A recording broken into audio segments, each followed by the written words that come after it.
Bonjour à toutes et à tous, vous êtes sur Radio Campus Rouen et c'est au Miroir de Clio, une émission d'histoire, de toutes les histoires d'ici et d'ailleurs. À la réalisation Samuel Guerrier, au micro Luc Dérault. L'émission est diffusée 1 à 2 fois par mois le dimanche entre 10h et 11h. Elle est disponible à l'écoute et peut être téléchargée sur notre page dédiée sur le site de la radio, radiocampusrouen.fr. Et vous pouvez réagir au déroulement, au contenu de cette émission, en nous retrouvant sur Twitter avec le mot-clé « Au Miroir de Clio ».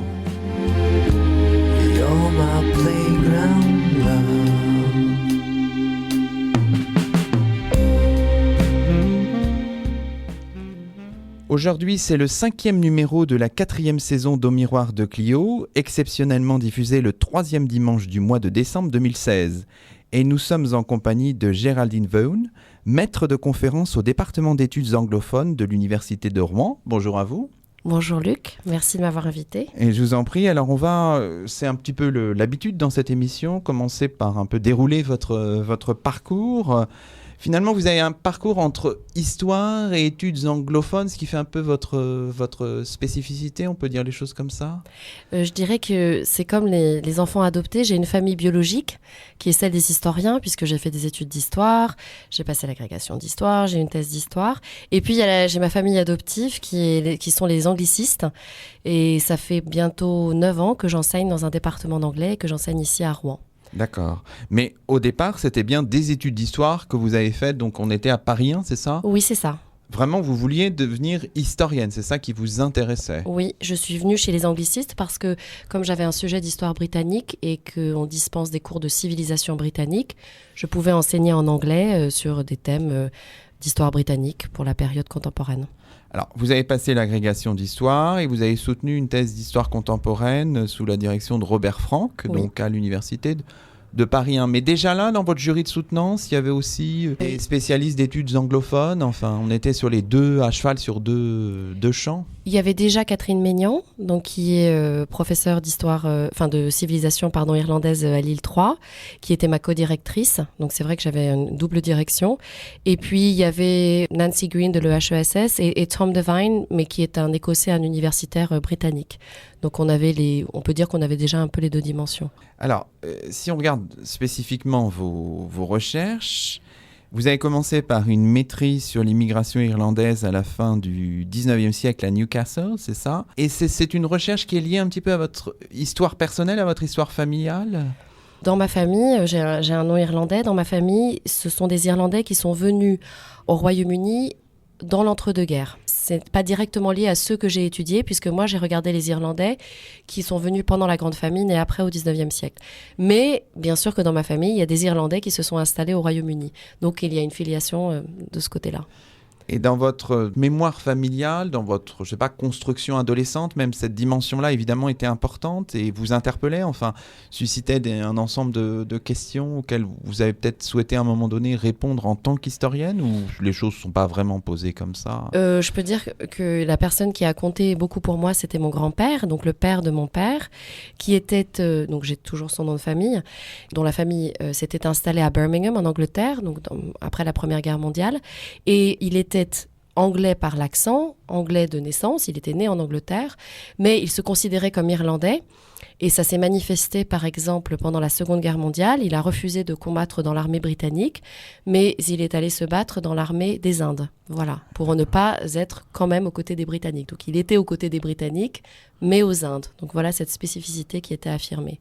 Ce qui fait que vous-même, vous avez baigné dans la langue anglaise très tôt, c'est ça. Oui. Donc vous êtes vraiment dans une double, voire une triple culture, si on considère le monde britannique comme étant fractionné, je ne sais pas. Tout à fait, il y a la culture française qui est quand même ma langue, le français est ma langue maternelle et c'est là où j'ai vécu le plus dans ma vie en France.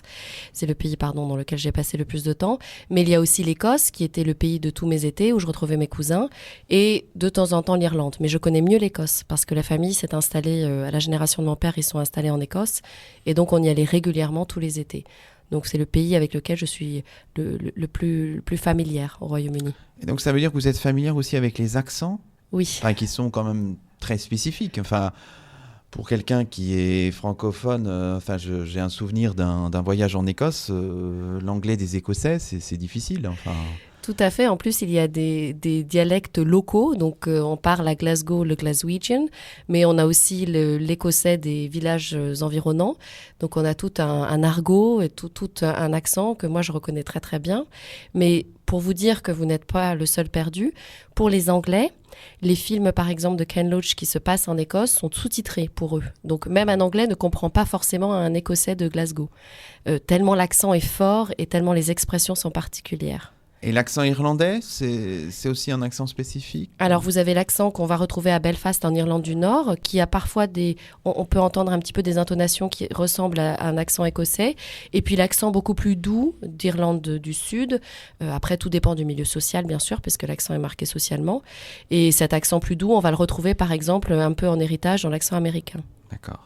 Donc, revenons un petit peu à votre parcours. Donc, cette maîtrise sur l'immigration irlandaise à la fin du 19e siècle à Newcastle. Et puis ensuite, vous avez fait le choix pour votre DEA et votre thèse d'étudier les Irlandais en Écosse. Votre thèse, je crois que son titre, c'est « Les immigrés irlandais dans l'Ouest écossais entre 1851 et 1918 ». Alors, pourquoi ce choix-là? Est-ce que c'est un choix d'opportunité historiographique? Enfin, il y avait finalement une lacune, une béance historiographique que vous vouliez combler? Alors, il y a plusieurs considérations que je pense que rencontrent les étudiants en histoire qui veulent faire une maîtrise et après une thèse. D'abord, une contrainte d'archives.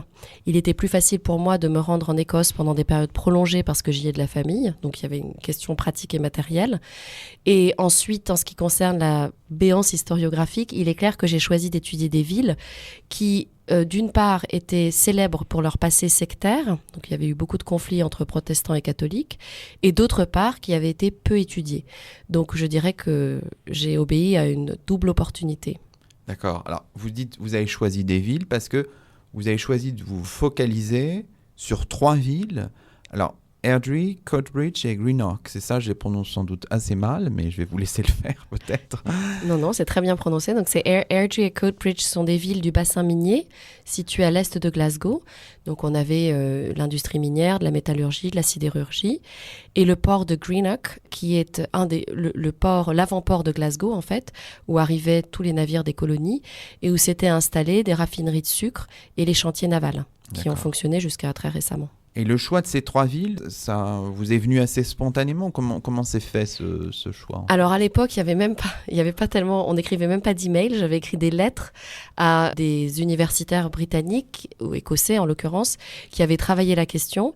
Et l'un d'entre eux, et je salue sa mémoire ici, c'est Bernard Aspinwall, m'avait répondu dans une grande lettre que ce serait bien de s'intéresser à ces villes en particulier. Donc j'ai été guidée. Revenons aussi un petit peu à la période que vous embrassez, une période quand même assez large dans votre thèse, rappelons-le, soutenue en 2007. Donc 1851, on est dans la période victorienne. Pourquoi cette date de début? Alors, ça correspond à l'immédiate après-famine. Donc la grande famine en Irlande, qui a poussé 1,5 million d'Irlandais à quitter leur terre natale. Les dates de la grande famine, ce qu'on donne en règle générale, c'est 1845, 1851-52, et j'ai choisi de commencer en 1851 parce que c'est l'année du recensement décennal qui avait démarré à partir du début du 19e siècle. Donc, on avait finalement le gros de l'immigration irlandaise était déjà plus ou moins installé en Écosse. Donc, j'avais choisi cette date de départ. Et ensuite, l'idée, c'était de s'inscrire dans un temps plus ou moins long. Pour la période contemporaine, on peut considérer ça comme un temps assez long, 70 années, pour observer 2 voire 3 générations, parfois 4. Et j'ai prolongé cette période d'études jusqu'en 1918 parce que ça marquait bien sûr la fin de la Première Guerre, mais aussi la loi sur l'éducation écossaise qui a intégré les catholiques dans le système d'éducation publique, ce qui est une particularité écossaise.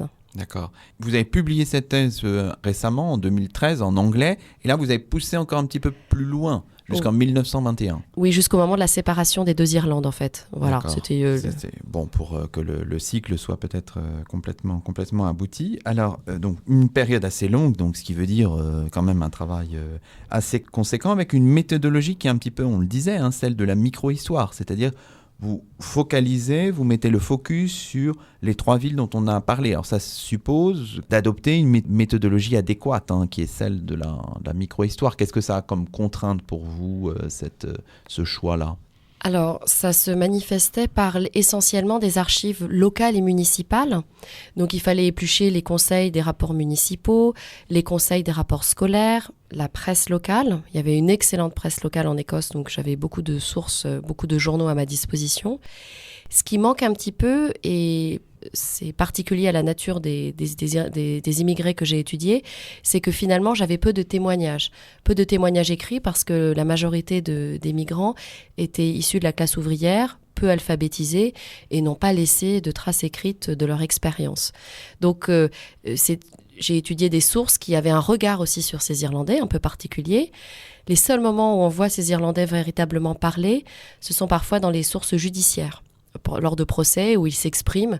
Et d'ailleurs, parfois, leur accent irlandais est retranscrit par les journalistes. Donc voilà, c'était essentiellement des sources de cette nature. Et comme s'ajoutait à mon travail, fait partie de mon travail la dimension religieuse, j'ai aussi épluché toute la correspondance du clergé catholique, et donc toutes les lettres qui étaient envoyées à l'archevêché à l'époque de Glasgow. Et ça donnait lieu à des études assez intéressantes, des témoignages aussi de la vie des prêtres au contact de ces populations. Donc ça veut dire que vous manipuliez des documents issus d'archives communales ou municipales? Enfin, je ne sais pas exactement comment fonctionne le système archivistique écossais.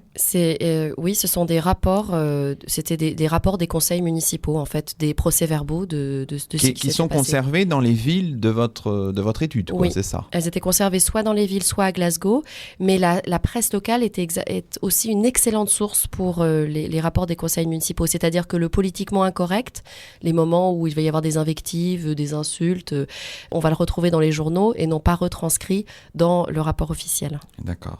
Alors, si on regarde un petit peu la pesée globale du phénomène migratoire, les Irlandais qui ont été victimes de cette grande famine, en fait, globalement, ils sont quand même majoritairement partis aux États-Unis, c'est bien ça. Mais il n'y en a qu'une minorité qui est partie en Grande-Bretagne. Est-ce qu'on a des chiffres un peu globaux? Non, pas forcément, c'est peut-être délicat encore, c'est encore en cours de construction. Non, on a des chiffres globaux, mais ce qui compte, donc on peut parler de millions, au moins 1 million d'Irlandais installés au Royaume-Uni, dans un temps long, dans un 19e siècle long qui va jusqu'après la Première Guerre mondiale. Mais ce qui compte finalement, c'est la proportion d'Irlandais dans les villes dans lesquelles ils s'installent au Royaume-Uni. Parce qu'il y a des campagnes anglaises qui ne verront jamais un migrant irlandais. Et puis il y a les villes comme Liverpool, comme Manchester, comme Londres, comme Glasgow, comme Édimbourg, où la population irlandaise représente parfois jusqu'à 1/3 de la population urbaine.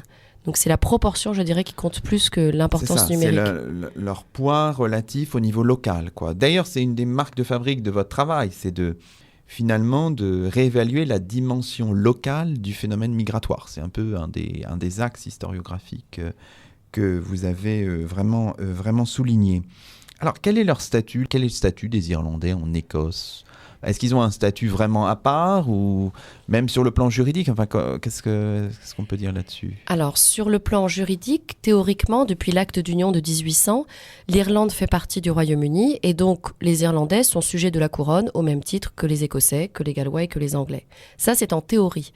Parce que lorsqu'on observe, par exemple, les rapports qui accompagnent les recensements de population, parfois les Irlandais sont désignés comme des aliens, donc des étrangers, ou des foreigners. Donc le statut des Irlandais juridiques devrait être absolument équivalent à celui des autres sujets britanniques, mais dans les faits, on les considère parfois comme des étrangers. Et c'est lié pour partie à leur confession religieuse. C'est ça. Donc tout de suite, on rencontre la question confessionnelle. C'est une dimension très importante. L'opposition catholique-protestant, elle est très forte. Elle fait partie de cette identité, en fait, irlandaise en Écosse, sur laquelle vous avez travaillé. Avant d'en parler, il faut rappeler que près de 1/4, voire 1/3 de l'émigration irlandaise en Écosse au XIXe siècle est protestante. C'est ça, ne l'oublions pas. Ne l'oublions pas.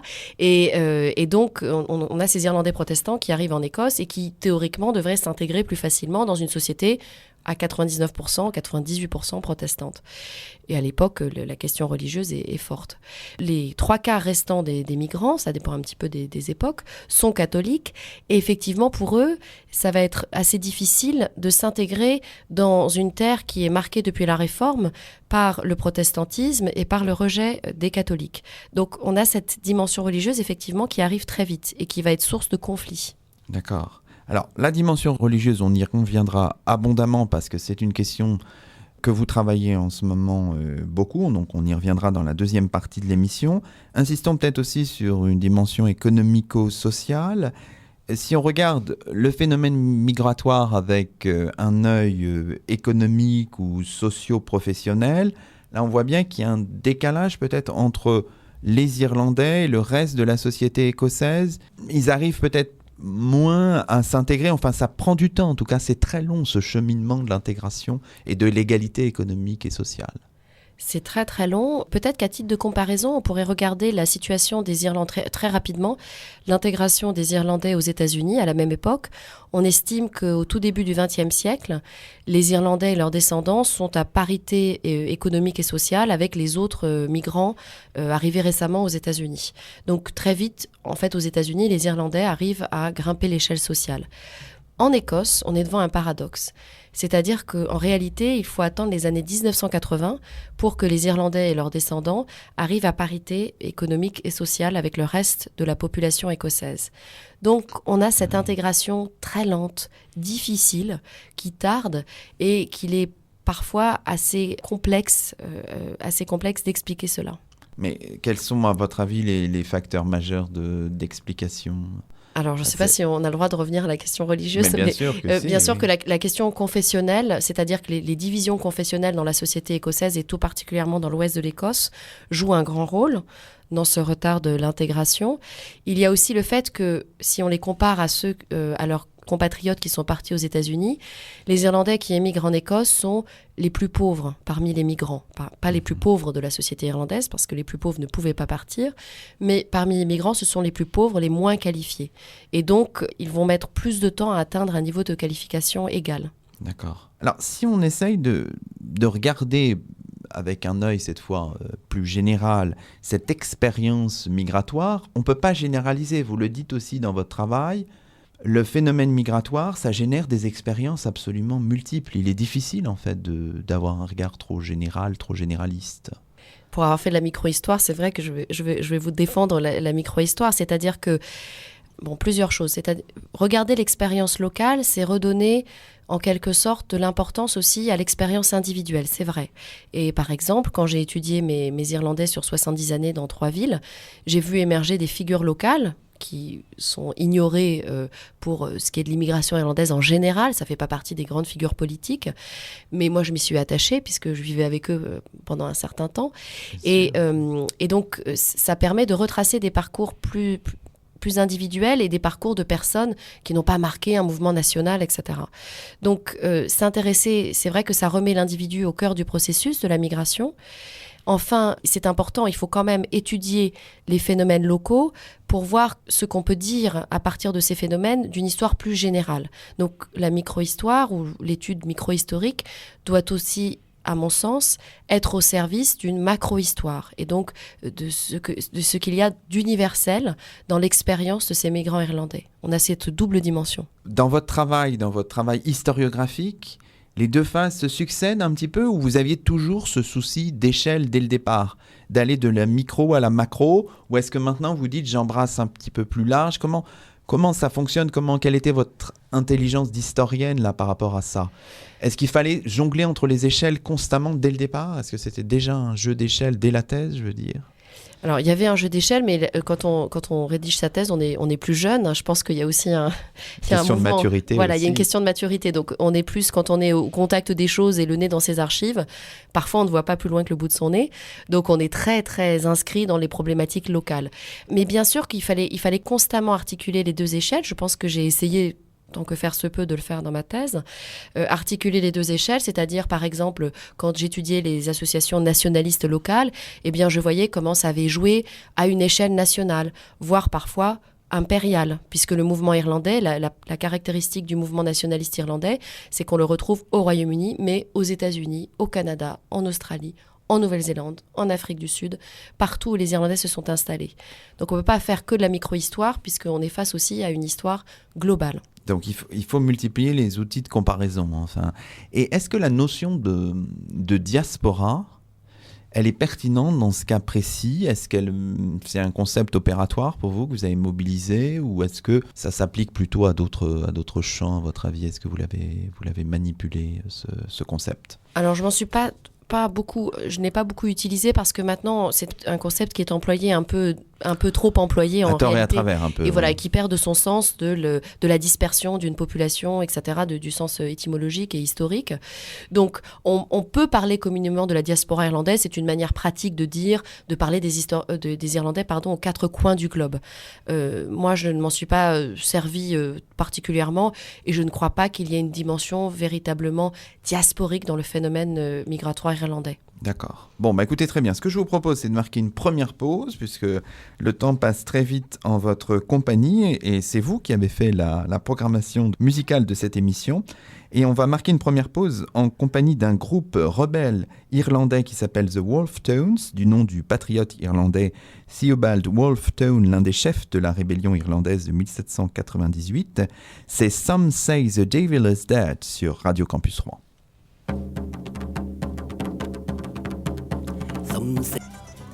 C'était Some Say the Devil is Dead par le groupe rebelle irlandais The Wolfe Tones sur Radio Campus Rouen. Vous écoutez Au Miroir de Clio, l'émission d'histoire de la station, et nous sommes toujours en compagnie de Géraldine Vaughan, maître de conférence au département d'études anglophones de l'Université de Rouen.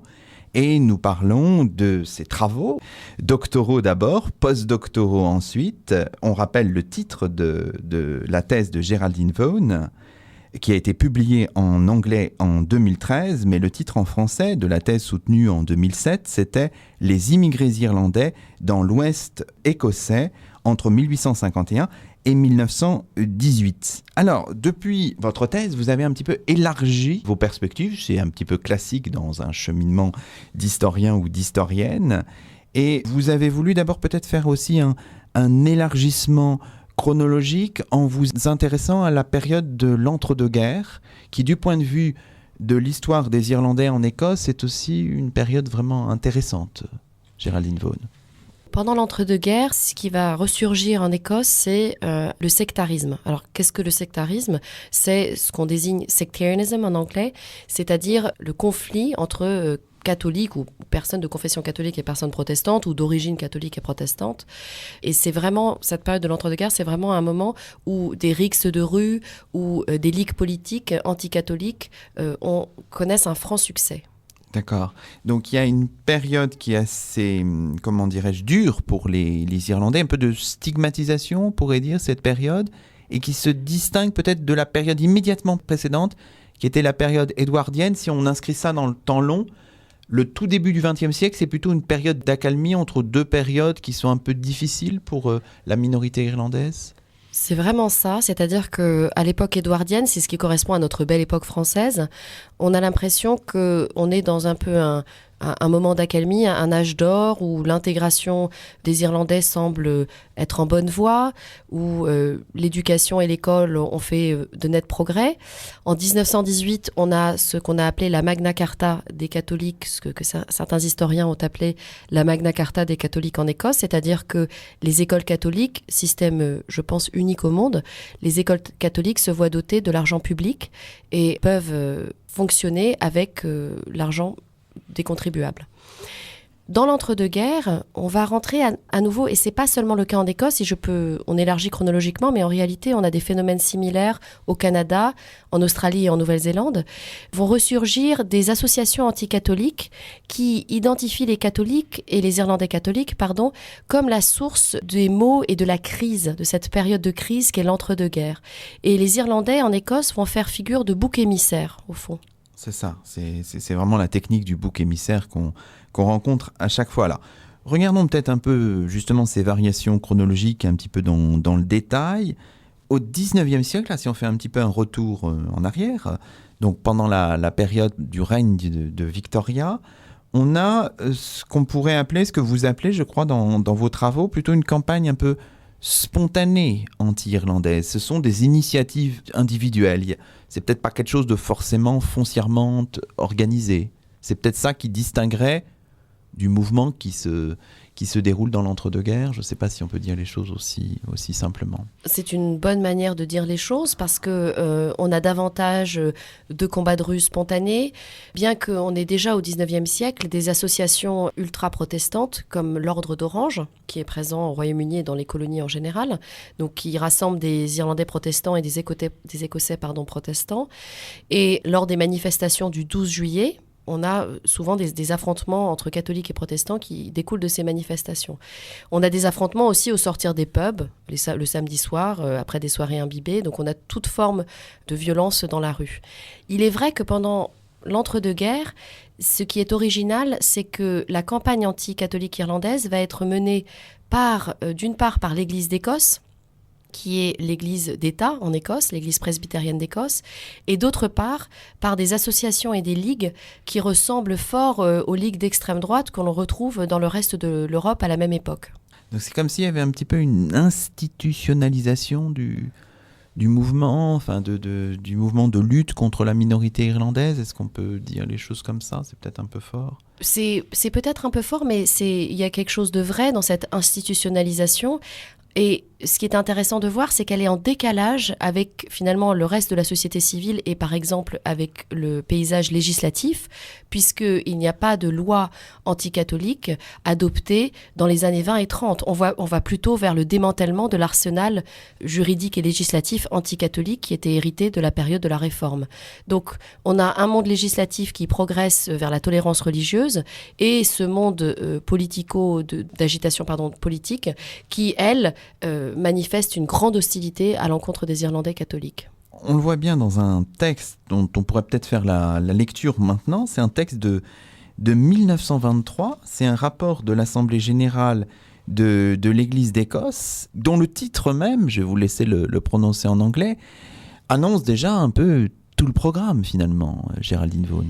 Alors, pourquoi ce texte est important ? Parce que, juste un petit mot, l'Assemblée générale de l'Église d'Écosse, c'est ce que l'on appelle le Parlement fantôme écossais. Depuis 1707, depuis l'union de l'Écosse et de l'Angleterre et du Pays de Galles, il n'y a plus de Parlement en Écosse. Et l'Assemblée générale de l'Église d'Écosse, c'est un lieu où sont discutées tous les ans des questions théologiques, mais pas seulement. Des questions de politique, de société. Donc, ces rapports sur les débats qui ont lieu dans cette Assemblée générale ont un véritable effet sur la société écossaise, sur les modes de pensée.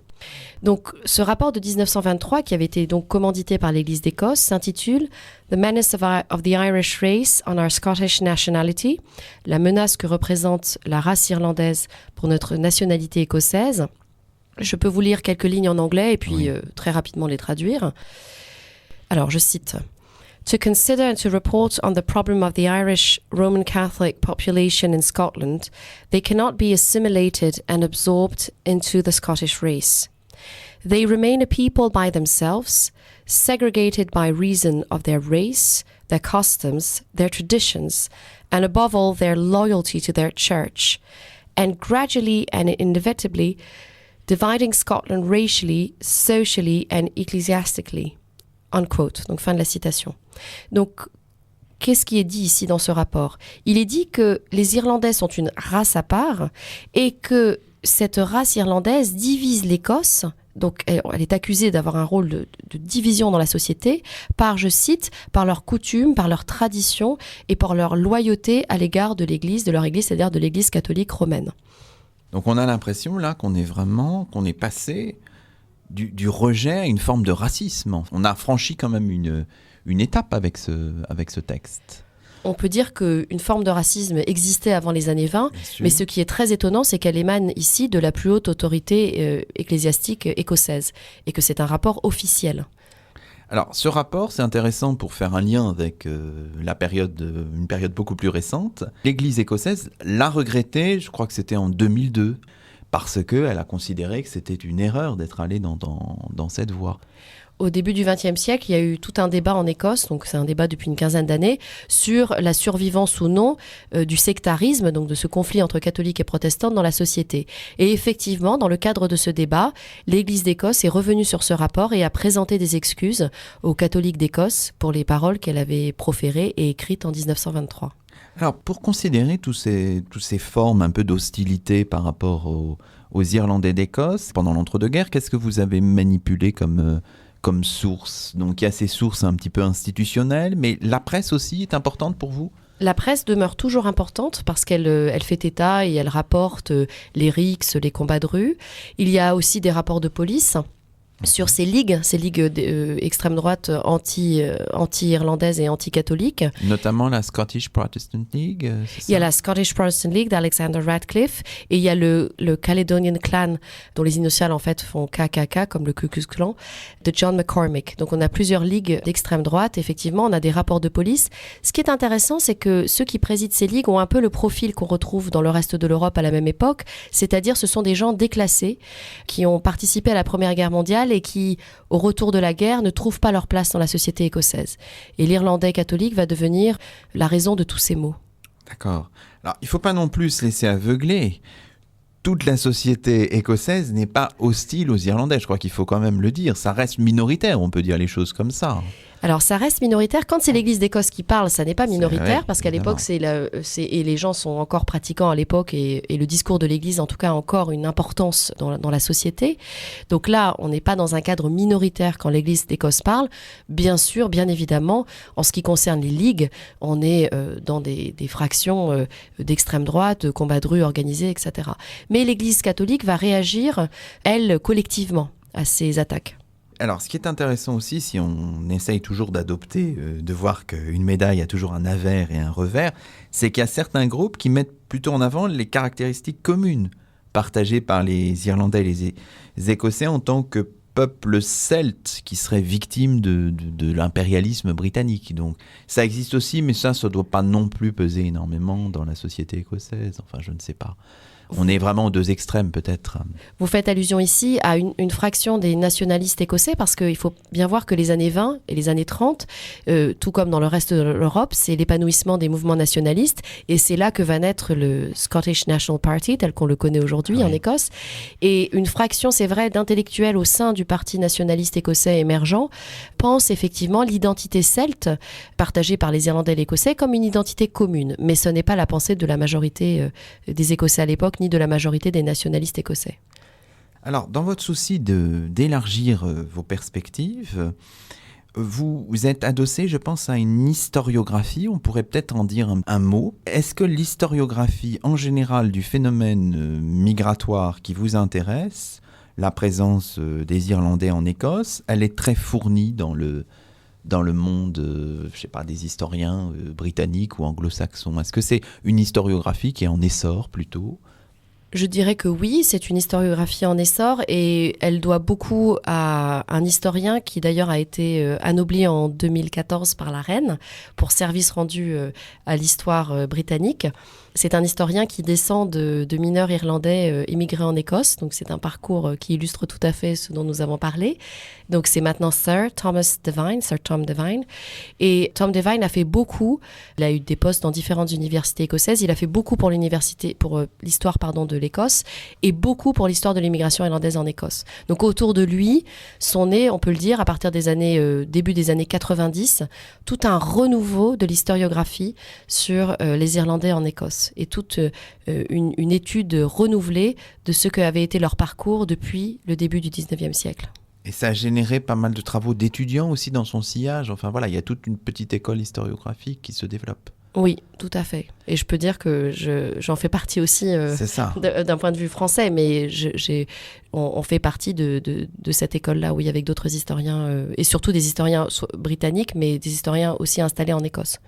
Et est-ce que en France, ces thématiques, enfin je veux dire, il y a vos travaux, mais est-ce qu'il y en a d'autres, ou est-ce que vous êtes vraiment seul à travailler vraiment sur ces questions-là? Non, je pense notamment, en fait, il y a tout un courant assez fort d'études irlandaises en France, dans différentes universités. Je pense par exemple, je ne vais pas toutes les citer, à Lille 3, à Rennes. Et j'ai une collègue qui, il y a quelques années, avait fait une thèse sur les Irlandais à Londres, mais plutôt au XXe siècle. Donc, dans les études irlandaises, la question migratoire est tout à fait étudiée. Parce que les études irlandaises sont quand même importantes en France. Ah oui, parce qu'il y a une tradition d'alliance, c'est-à-dire que les Français ont du mal avec les Anglais, mais avec les Irlandais, c'est une autre histoire. D'accord.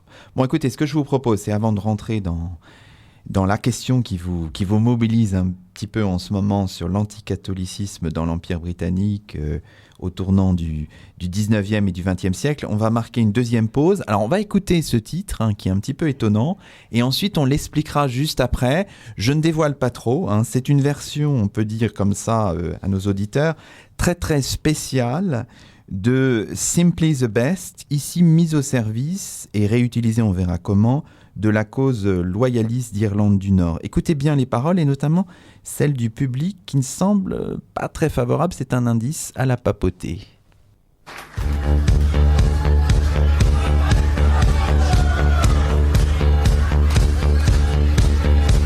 Our army is armed, preparing to fight. C'était une version très spéciale de Simply the Best sur Radio Campus Rouen. Vous écoutez Au Miroir de Clio, l'émission d'histoire de la station, et nous sommes toujours en compagnie de Géraldine Vaughan, maître de conférence au département d'études anglophones de l'Université de Rouen. Alors, on vient d'écouter, c'est une version, comment on pourrait dire les choses, Géraldine Vaughan, vraiment réadapté dans un contexte très particulier. Je vous laisse le soin de présenter à nos auditeurs à la fois le sens et les paroles de cette version un peu spéciale de Simply the Best. On pourrait commencer par dire que c'est un chant de supporters de football. Plus particulièrement, c'est chanté lors des matchs où les Rangers, donc qui est un des grands clubs de football de Glasgow, jouent. Alors, ce qu'on entend, c'est Simply the Best. Il parle du UVF, c'est le Ulster Volunteer Force, c'est-à-dire que c'est un groupe paramilitaire loyaliste d'Irlande du Nord qui avait été fondé à la fin des années 1960 et dont le désarmement date de la fin du conflit nord-irlandais. Donc, le UVF, c'était ce groupe paramilitaire. Et si vous faites attention au chœur, aux gens qui chantent dans le fond, eh bien, effectivement, on dit des choses pas très agréables pour le pape et l'IRA, the IRA, voilà. Et donc, on exprime tout le rejet qu'on a pour le pape et pour l'IRA. Donc voilà un exemple parfait de chansons sectaires, de chants sectaires, de supporters de foot, qui sont encore aujourd'hui, bien que maintenant il soit interdit de chanter ça, mais qui sont souvent chantés par les supporters lors des grands matchs qui se tiennent en Écosse. Parce qu'il faut bien expliquer qu'à Glasgow, il y a plusieurs clubs de football, mais il y en a deux qui sont très connus. Il y a une rivalité très forte entre d'un côté le Celtic et de l'autre, le Rangers Football Club, les Rangers, comme on dit. Et c'est lié à l'histoire de l'immigration irlandaise, puisque le Celtic Football Club a été créé à l'origine par des frères maristes à la fin du 19e siècle qui voulaient occuper les jeunes ouvriers désœuvrés après leur journée de travail. Donc l'idée, c'était de les empêcher d'aller au pub et de les encourager à jouer au foot. Et donc ce Celtic Football Club accueillait des joueurs irlandais ou d'origine irlandaise catholique. Et quand il a commencé à connaître un certain succès dans les matchs de ligue, eh bien le Rangers Football Club a été créé pour contrer l'avancée du Celtic. Et chez les Rangers, la tradition, c'est qu'on ne recrutait pas de catholiques, on ne recrutait que des protestants. Et voilà l'origine de cette rivalité de football. Alors, la rivalité, elle perdure aujourd'hui, on le voit bien.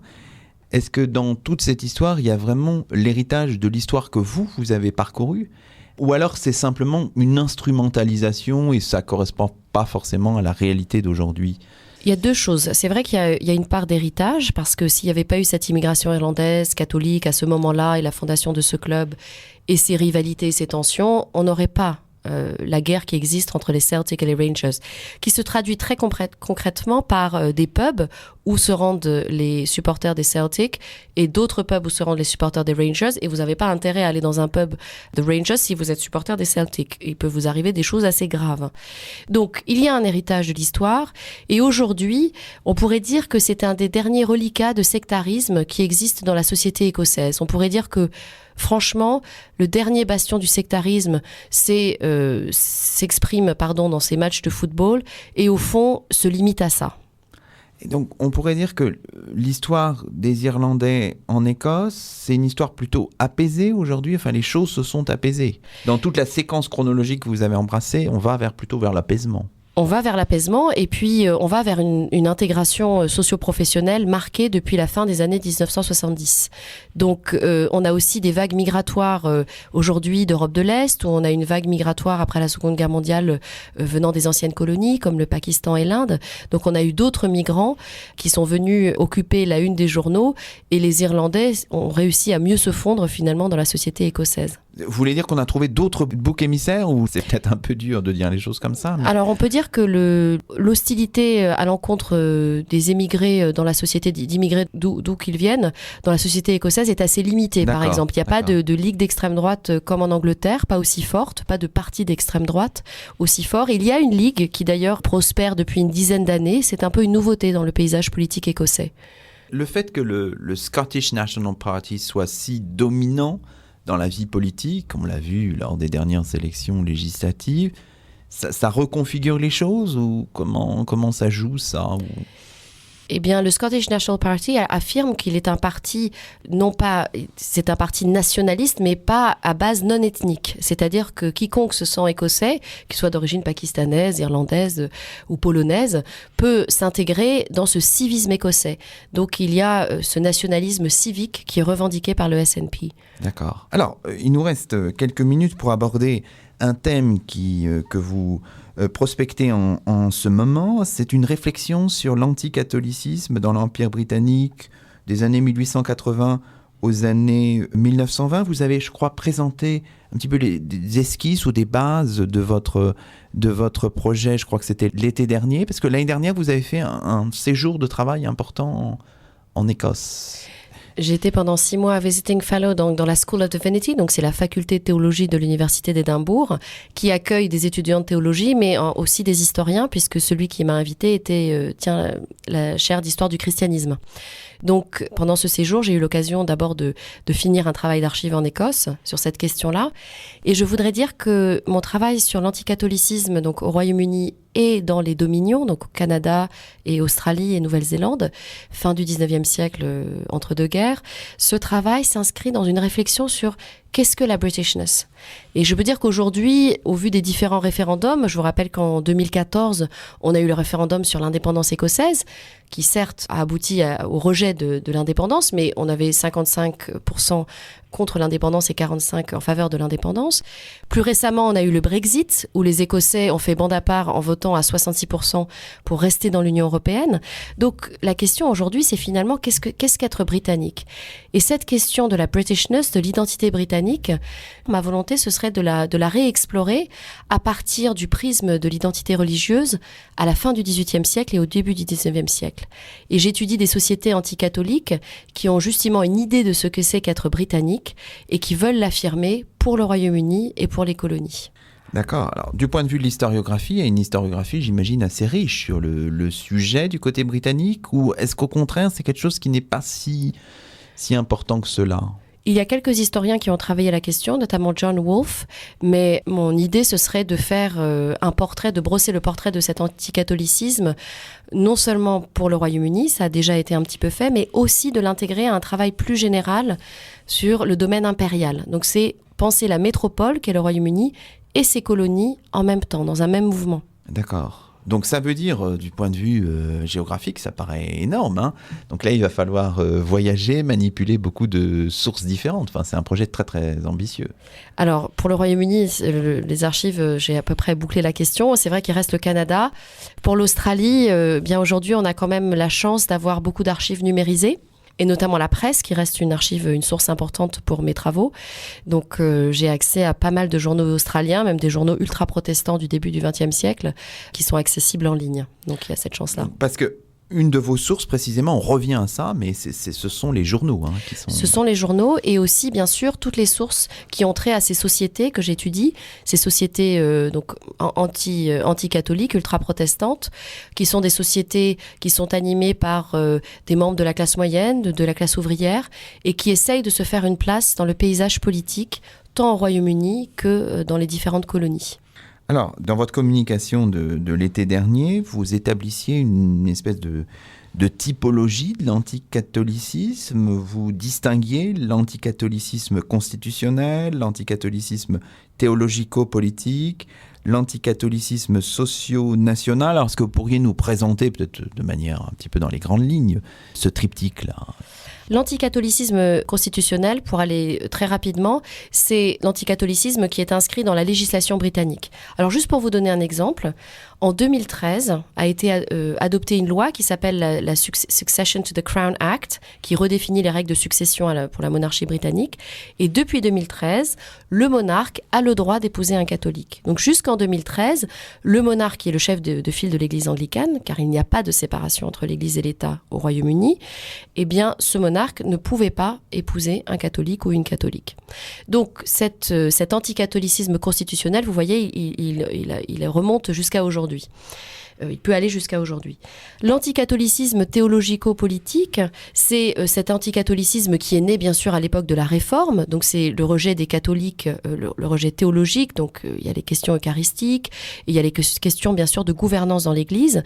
Et ce qui m'intéresse ici, c'est la dimension anti-tyrannique. C'est-à-dire que ces sociétés anticatholiques se présentent comme des sociétés qui défendent les libertés religieuses et les libertés politiques fondamentales. Et contre un pape, contre une religion, contre un catholicisme qui serait soumis au clergé et soumis au grand chef de file qu'est le pape, au grand parfois dépeint comme l'antéchrist.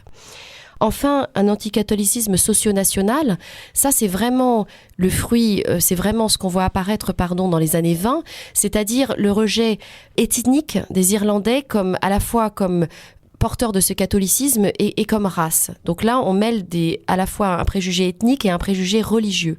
Et ça, c'est vraiment la marque de fabrique des années 20-30. D'accord. Bon, vous avez déjà un beau champ d'études. Là, vous envisagez de travailler sur ça pendant encore plusieurs années avant de publier éventuellement un livre. Enfin... L'idéal, ce serait encore quelques toutes petites années. Et puis pour écrire un livre, j'aimerais bien commencer à l'écrire là en janvier 2017.